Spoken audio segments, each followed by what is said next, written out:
Je contemple souvent le ciel de ma mémoire. Le temps efface tout comme efface les vagues, les travaux des enfants sur le sable aplani.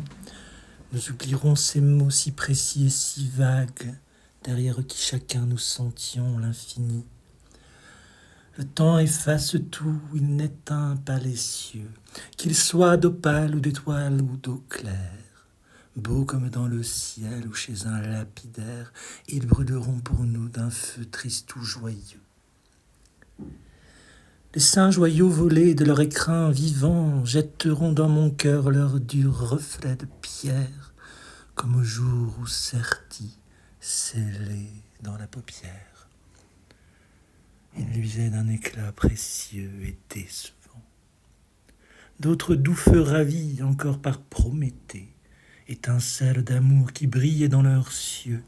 Pour notre cher tourment, nous l'avons emporté, clarté trop pure, sous bijoux trop précieux.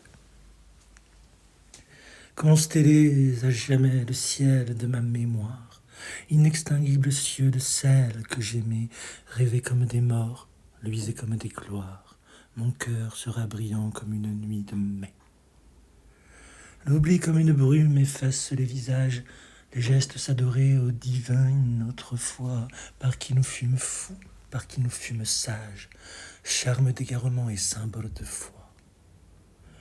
Le temps efface tout, l'intimité des soirs, mes deux mains dans son cou, vierge comme la neige, ses regards caressant mes nerfs comme un arpège, le printemps secouant sur nous ses encensoirs.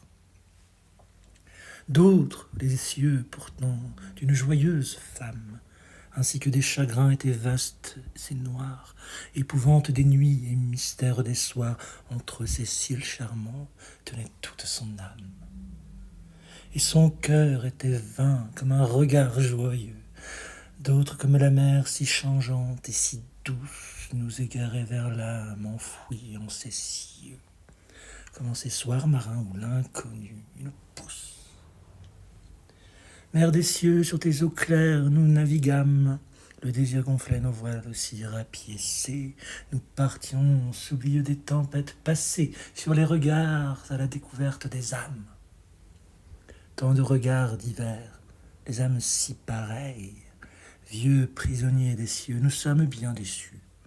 Nous aurions dû rester à dormir sous la treille, mais vous seriez partis, m'amussiez-vous tous eus.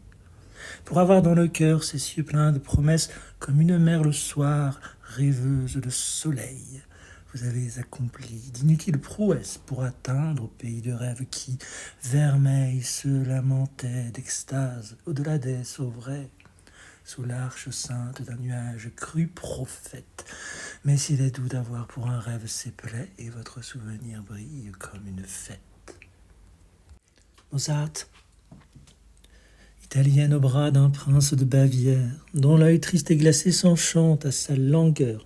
Dans ses jardins frileux, il tient contre son cœur ses seins mûris à l'ombre où tétait la lumière. Sa tendre âme allemande, un si profond soupir, goûte enfin la paresse ardente d'être aimé. Il livre aux mains, trop faibles pour le retenir, le rayonnant espoir de sa tête charmée. Chérubin, Don Juan, loin de l'oubli qui fane, debout dans les parfums, tant il foula de fleurs que le vent dispersa sans en sécher les pleurs des jardins andalous aux tombes de Toscane. Dans le parc allemand où brument les ennuis, l'italienne encore est reine de la nuit. Son haleine y fait l'air doux et spirituel, et sa flûte enchantée égoutte avec amour dans l'ombre chaude encore des adieux d'un beau jour, la fraîcheur des sorbets, des baisers et du ciel.